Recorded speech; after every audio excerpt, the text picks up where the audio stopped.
எல்லோருக்கும் வணக்கம்.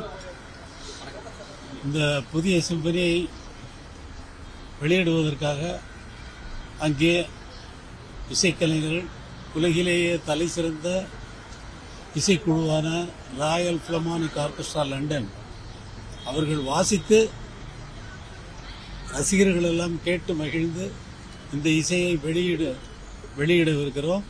8ஆம் தேதி இந்த அப்பல்லோ அரங்கில் இந்த நிகழ்ச்சி நடைபெறவிருக்கிறது.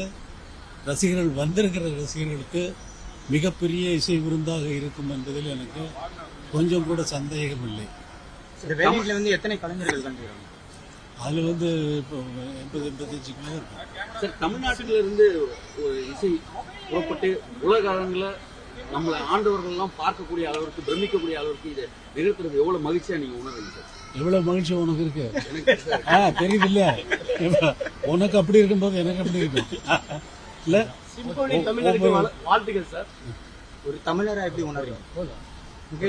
ஒரு மனுஷனா எப்படி உணர்றீங்க? ஆசியாவிலேயும் நீங்க 1993 ஒரு இடைஞ்சலான கேள்வி இல்லை கேட்காது. இல்ல, இடைஞ்சலான கேள்வி இல்லை. ஒரு நல்ல நிகழ்ச்சிக்காக போயிட்டு இருக்கோம். நல்ல மனசோட வந்திருக்கீங்க. எல்லாரும் வாழ்த்து நல்லபடியா இந்த இசை நிகழ்ச்சி நடத்துறதுக்கு இறைவனை நல்லா வேண்டிங்க. இது என்னுடைய நான் பேசணுமா?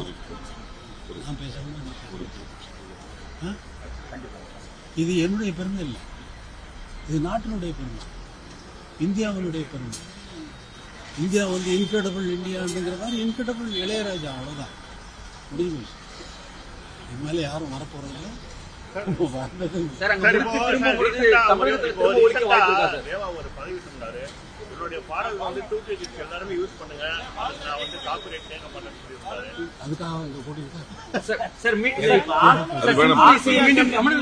கேட்பதற்கு மீண்டும் இங்க இசைக்க வாய்ப்பு இருக்கா தமிழ்நாட்டில்? அனாவசியமான கேள்வியை என்கிட்ட கேட்கலாம். ஆசியா கண்டத்துல சொன்னவங்களுக்கு சொல்லிட்டு இருப்ப நான் சொல்றதை நீ கேட்டுட்டு அதுக்கப்புறம் கேட்க. அனாவசியமான கேள்விகளை என்கிட்ட கேட்கலாம். நான் என்னுடைய வேலையில மட்டும்தான் கவனமா இருக்கிறேன். நீங்க உங்க வேலையில கவனமா இருக்கிறீங்களா இல்லையாங்கிறது உங்களுக்கு தான் தெரியும். அதனால உங்க மேல ஒன்றும் இல்லை. எல்லாம் நீங்கள்லாம் சேர்ந்துதான் நான் உங்களுடைய பெருமையை தான் அங்க போய் நடத்த போறேன். எல்லோருக்கும் வாழ்த்துக்கள். இறைவனுடைய அருள் எல்லோருக்கும் பரிபூர்ணமாக இருக்க இறைவன் வேண்டும்.